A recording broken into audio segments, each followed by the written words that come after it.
નમસ્કાર વિદ્યાર્થી મિત્રો, આ યુનિટ જ્યારે આપણે ચાલુ કરેલું ત્યારે મેં તમને જણાવેલું કે આ યુનિટના આપણે 2 થી 3 તબક્કા જોઈશું. એમાં 2 તબક્કા આપણા પૂરા થઈ ગયેલા છે. પહેલા તબક્કામાં આપણે વિવર્તન, ફ્રેનલ વિવર્તન, ઝોન પ્લેટ, વિવર્તન અને વ્યતિકરણ વચ્ચેનો તફાવત, 2 સ્લિટ વડે થતું વિવર્તન, n સ્લિટ વડે થતું વિવર્તન, અર્ધાવર્ત ઝોન પ્લેટ, એની રચના, ગ્રેટિંગ એટલે શું, ગ્રેટિંગ કઈ રીતે બનાવી શકાય અને ગ્રેટિંગની પ્રાયોગિક ગોઠવણી, આ બધી બાબતો જોયેલી. હવે આપણે આ યુનિટનો છેલ્લો તબક્કો એટલે કે વિભેદન શક્તિ વિશે જોઈશું. એટલે કે પ્રકાશીય સાધન છે, ઓપ્ટિકલ ઇન્સ્ટ્રુમેન્ટ છે, એની વિભેદન શક્તિ વિશે આપણે જોઈશું. પરંતુ એ જોઈતા પહેલાં અત્યારે જે હું લઉં છું ટોપિક વિભેદન શક્તિનો, એ બેઝ જે લઉં છું એ બેઝ તમે ખૂબ ધ્યાનપૂર્વક સમજજો. કારણ કે આ બેઝ જો તમને સમજાઈ જશે વ્યવસ્થિત તો આ વિભેદન શક્તિનું આના પછીનું જે પણ યુનિટમાં બાકી પોર્શન છે, બધા ક્વેશ્ચન છે, એનો 70 થી 80% ભાગ તમે ખૂબ જ સારી રીતે એમને એમ જ કવર કરી શકશો, ખૂબ સરળતાથી સમજી શકશો. બાકીની તમારે 20 થી 25% જ મહેનત એ આખા વિભાગ સમજવા માટે જોશે. તો સૌ પહેલાં તો આપણે વિભેદન શક્તિ અને મોટવણી બે વચ્ચેનો ભેદ આપણે જોઈ લઈએ. કે મોટવણી એટલે મોટું થવું. કોઈ વસ્તુ મોટી દેખાય છે મોટવણીમાં, તો મોટવણીનો અર્થમાં પ્રતિબિંબ કેવું થાય, મોટું થાય. પણ એ મોટું થાય એટલે વસ્તુને છૂટી પાડીને જોઈ શકાય એવું જરૂરી નથી. જોઈ શકાય તેવું જરૂરી નથી. તો એ બંને વચ્ચે ફેર છે. તો જ્યારે કોઈ પાસે રહેલી વસ્તુ હોય એ વસ્તુને તમે કેટલા અંશે છૂટી એટલે કે વિભેદિત અલગ અલગ જોઈ શકો છો, એ સમજવાની, એ કરવાની પાવર છે, શક્તિ છે, એને આપણે વિભેદન શક્તિ કે વિભેદિત એટલે કે છૂટું પાડવું. તો આ જે વિભેદન શક્તિ છે એને ખૂબ સારી રીતે આપણે પહેલાં સમજી લઈએ. તો દરેક પ્રકાશીય ઇન્સ્ટ્રુમેન્ટ હોય, દરેક પ્રકાશીય સાધન હોય, એ દરેકની મર્યાદા હોય કે એ વસ્તુને કેટલી અલગ એટલે કે છૂટી દેખાડી શકે, જોઈ શકે. એ સંજોગોમાં જોઈએ તો આપણી આંખ છે એ પણ એક પ્રકાશીય ઇન્સ્ટ્રુમેન્ટ જ છે. એક બે ઉદાહરણ આપી દો એટલે ખૂબ સારી રીતે તમે સમજી શકો. દાખલા તરીકે કોઈ એક વસ્તુ અહીંયા પડેલી છે, આપણે અહીંયા જોઈએ છીએ, અવલોકન કરતા અહીંયા છે. તો આ જે છે એ અવલોકન કરતા છે, એ અવલોકન કરતા એ વસ્તુને અહીંથી જુએ છે, આ વસ્તુને. તો આ વસ્તુને અપર અને નીચે એટલે કે ઉપરની સપાટી અને નીચે ટોપ, અહીંયાથી જે કિરણો અવલોકન કરતાની આંખ પાસે આવે છે એ દાખલા તરીકે આટલો એંગલ બનાવે છે.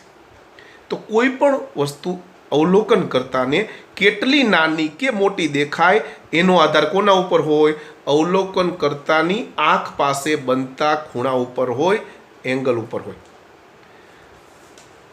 બીજી રીતે કહું તો વસ્તુ નાની કે મોટી છે એ અવલોકન કરતાની આંખ પાસે જે ખૂણો બને છે એ પ્રમાણે એનું માઇન્ડ પ્રોસેસ કરે છે અને એ વિચારે છે કે આવડું કે મોટી એટલે કે નાની અથવા તો મોટી છે અથવા તો તેની સાઈઝ આટલી છે.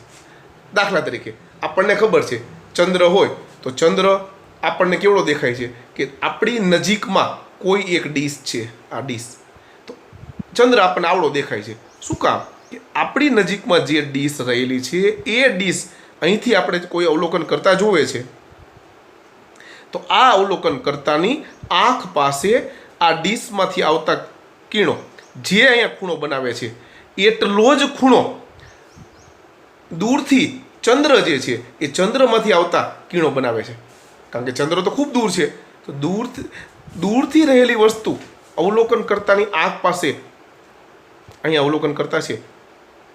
દાખલા તરીકે દૂર આવડી વસ્તુ છે, તો આ જે દૂર રહેલી વસ્તુ છે એ દૂર રહેલી વસ્તુ અવલોકન કરતાની આંખ પાસે આટલો એંગલ બનાવે છે. એટલો જ એંગલ અવલોકન કરતાની નજીકમાં કોઈ આવડી વસ્તુ છે, આ સ્વાભાવિક છે કે આના કરતાં ભલે આ નાની હોય પણ એ નજીક પડેલી છે અને તેથી અવલોકન કરતાની આંખ પાસે એટલો જ એંગલ બનાવે છે. તો અવલોકન કરતાને આટલે દૂર જે વસ્તુ આ પડેલી છે એ આ નજીકમાં છે, તો એના માટે આ વસ્તુ અને આ વસ્તુ બંને નજીક લાગે. જેમ કે કોઈ હાથ છે, આપણી બે હાથ વચ્ચે આપણો ગેપ તમે રાખો છો અને તમે એ બે આંગળીના ગેપ વચ્ચે ખૂબ દૂરથી જુઓ તો મોટું બિલ્ડિંગ જે છે એ મોટું બિલ્ડિંગ જે છે દાખલા તરીકે ઘણા માળનું, તો પણ અહીંયા તમે આંગળીનો જે ગેપ રાખો છો એ બે ગેપ વચ્ચે આખું બિલ્ડિંગ આવી જાય છે. તો સ્વાભાવિક છે કે બિલ્ડિંગ નાનું નથી, પરંતુ આ બે આંગળી જે છે એ બે આંગળી અવલોકન કરતા અહીંયા ઊભો છે. તો અવલોકન કરતા અહીંયા છે, આપણા હાથની બે આંગળી અહીંયા છે, તો આ બે આંગળીમાંથી અવલોકન કરતાની આંખ પાસે જે એંગલ બનાવે છે, બરોબર. બિલ્ડિંગ તો ખૂબ દૂર છે અહીંયા, પરંતુ એ બિલ્ડિંગ છે એ બિલ્ડિંગમાંથી આવતા કિરણો પણ એટલો જ એંગલ બનાવે છે. એટલે આપણને આ બે આંગળી જે છે, આ ધારો કે આંગળી છે બે, તો બે આંગળીની વચ્ચે આખું બિલ્ડિંગ જે છે સમાઈ ગયેલું એવું લાગે છે. તમે એને હું અખતરો કરી શકી કારણ કે બે આંગળી રાખી ખૂબ દૂરથી, બરાબર, અને બે આંગળીની ગેપ વચ્ચે આખું બિલ્ડિંગ આવી જાય છે. તો કોઈ પણ વસ્તુ નાની કે મોટી દેખાય એનો આધાર, હવે હું આંખ નથી બોલતો, ઓપ્ટિકલ ઇન્સ્ટ્રુમેન્ટ બોલું છું, કારણ કે આપણી આંખ પણ ઓપ્ટિકલ ઇન્સ્ટ્રુમેન્ટ છે. તો જે ઓપ્ટિકલ ઇન્સ્ટ્રુમેન્ટ છે એ ઇન્સ્ટ્રુમેન્ટ પાસે જે ખૂણો બને છે એ ખૂણા ઉપરથી એ વસ્તુ કેટલી નાની અથવા તો મોટી દેખાય એ જોઈ શકાય છે. તો અત્યારે જે મેં નાની કે મોટી વસ્તુની વાત કરી, એવી જ રીતે કોઈ વસ્તુ છૂટી અથવા તો ભેગી ક્યારે જોઈ શકાય એના વિશે પણ આપણે જોઈ લઈએ. દાખલા તરીકે મારી પાસે આ એક બિંદુ છે, મારી પાસે આ બીજું બિંદુ છે. આ બે બિંદુ મેં અત્યારે હું અહીંથી જોઈ રહ્યો છું. હું અત્યારે સરેરાશ 1.5 ફૂટથી જોઉં છું. તો અત્યારે મને જેટલા અંતરે આ લાગે છે, હવે આ જ બિંદુ આપણે અવલોકન કરતા 3 ફૂટેથી જોશું તો સ્વાભાવિક છે કે આટલું નહીં દેખાય, કારણ કે એ બે બિંદુ વચ્ચેનું અંતર આટલું છે. હું અહીંથી જોઉં છું એટલે એ બે બિંદુઓ વચ્ચેનો એંગલ મારી આંખ પાસે આટલો બને છે. હવે હું દૂરથી જોઈશ આ બે બિંદુઓને, અહીંથી જોઉં છું તો હવે મારી પાસે આંખ પાસે હવે એનો એંગલ જે બનતો તો એના કરતાં કેવો બને છે? નાનો બને છે.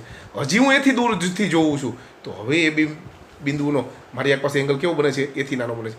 હજી હું આથી દૂર જોઈશ તો હજી પણ એથી નાનો એંગલ બને છે.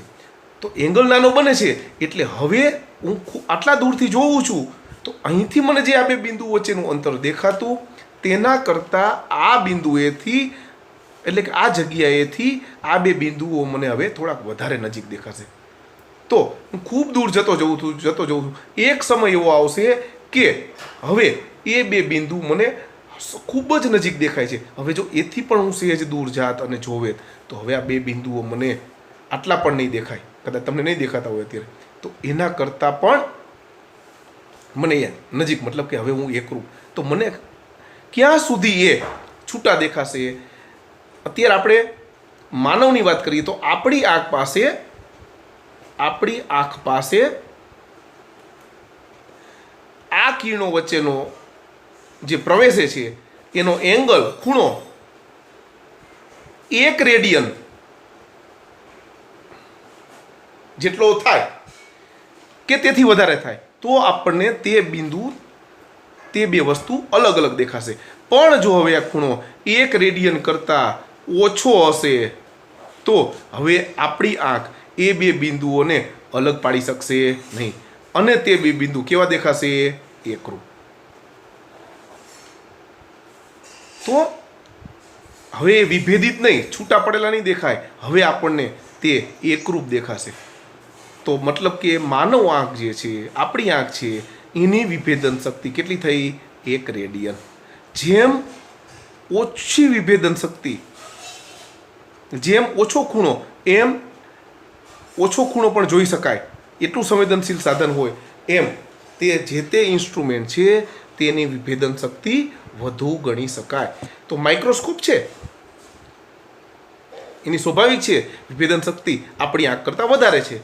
તો નરી આંખે તમે અને હું આપણે જે અલગ પાડેલી નથી જોઈ શકતા, તો જ્યારે માઇક્રોસ્કોપ કોઈ લેન્સથી અથવા તો તમે બાયોલોજીમાં જે વિદ્યાર્થીઓને બી ગ્રુપ છે તો બાયોલોજીના માઇક્રોસ્કોપ વડે તમે સાધનથી જુઓ છો, આપણે ફિઝિક્સમાં કોઈ પ્રેક્ટિકલમાં માઇક્રોસ્કોપથી જુઓ છો, ત્યારે એ માઇક્રોસ્કોપનું જે લેન્સ છે મતલબ કે પ્રકાશીય ઇન્સ્ટ્રુમેન્ટ છે એની વિભેદન શક્તિ વધારે હોવાથી ખૂબ જ નજીક રહેલા બિંદુઓ છે એમાંથી પ્રવેશતો એમાં પ્રકાશ છે કે જેનો ખૂણો 1 રેડિયન કરતાં પણ ઓછો હશે તો એ એંગલને પણ એ સંવેદનશીલ હશે, એટલે કે એ છૂટું પાડેલું જોઈ શકે છે.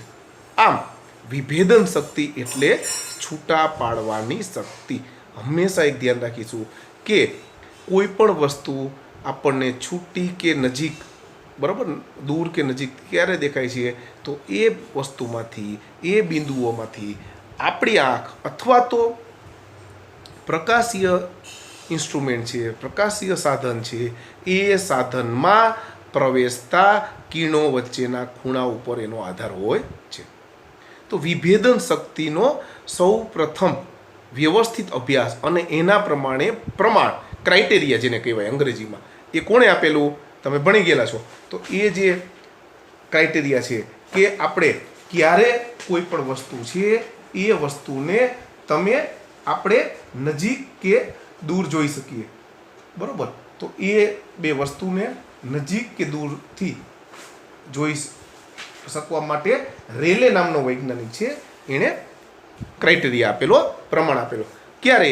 કે કોઈ વસ્તુ જે છે એ વસ્તુ જ્યારે આપણે જોઈએ છીએ એ વસ્તુ આપણે જોતા, તમે વિવર્તન ભણી ગયા છો કે જે દાખલા તરીકે કોઈ એક વસ્તુ છે એની આ વિવર્તન ભાત છે, બીજી વસ્તુ છે એની વિવર્તન ભાત છે, તો મધ્યસ્થ અધિકતમની આખું જે ભાત હોય આરતે એની આ મધ્યસ્થ અધિકતમ કહેવાય. તો આ મધ્યસ્થ અધિકતમ છે, આ પહેલી વસ્તુનું છે, આ બીજી વસ્તુનું છે, તો આ પ્રથમ ન્યૂનતમ કહેવાય, આ બીજી વસ્તુનું પ્રથમ ન્યૂનતમ છે. તો જ્યારે એક વસ્તુનું મધ્યસ્થ અધિકતમ બીજી વસ્તુના પ્રથમ ન્યૂનતમ પર કે તેથી દૂર, તો અત્યારે આનું મધ્યસ્થ અધિકતમ છે આના પ્રથમ ન્યૂનતમ કરતાં દૂર છે, આના કરતાં આ દૂર છે, આનું પ્રથમ ન્યૂનતમ આ છે તો બે વચ્ચે આટલો ગેપ છે, તો દૂર છે, તેથી આ વસ્તુ અવલોકન કરતાને કેવી લાગશે? દૂર લાગશે. દાખલા તરીકે એક ગોળો છે, બીજો ગોળો છે, હું ત્યારે આડું દોરું છું, તો આનું મધ્યસ્થ અધિકતમ આ રીતે દોરાય, આનું મધ્યસ્થ અધિકતમ આ રીતે દોરાય, તો આનું પ્રથમ ન્યૂનતમ આના મધ્યસ્થ અધિકતમ કરતાં દૂર છે, આનું આ મધ્યસ્થ અધિકતમ છે આના પ્રથમ ન્યૂનતમ કરતાં દૂર છે, અંતરની રીતે આ રીતે દૂર છે. તેથી આ બંને ગોળાઓ આપણને અવલોકન કરતાને જુદા દેખાશે. દાખલા તરીકે આ ગોળાઓ ધારો કે આટલા નજીક છે, તો મધ્યસ્થ અધિકતમ, આ મધ્યસ્થ, તો આનું મધ્યસ્થ અધિકતમ આના પ્રથમ ન્યૂનતમ કરતાં હજી પણ દૂર છે, તેથી આ બે ગોળાઓ આપણને અલગ દેખાય છે પણ આના કરતાં થોડાક નજીક દેખાય છે. હવે આ એક ગોળો આ બીજો ગોળો સંપર્કિત છે, તો હવે એવા સંજોગોમાં શું બનશે? આનું મધ્યસ્થ અધિકતમ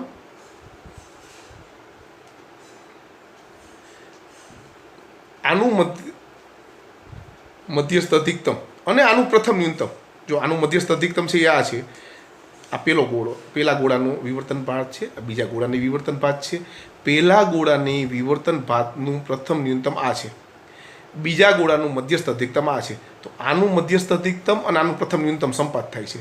એ જ રીતે બીજા ગોળાનું પ્રથમ ન્યૂનતમ આ છે અને પહેલા ગોળાનું મધ્યસ્થ અધિકતમ છે, તો પહેલા ગોળાનું મધ્યસ્થ અધિકતમ બીજાના પ્રથમ ન્યૂનતમ પર, બીજા ગોળાનું મધ્યસ્થ અધિકતમ પહેલાના પ્રથમ ન્યૂનતમ ઉપર સંપાત થાય છે, એટલે આ બંને વસ્તુ પણ કેવી દેખાય છે? સંપાત થયેલી દેખાય છે.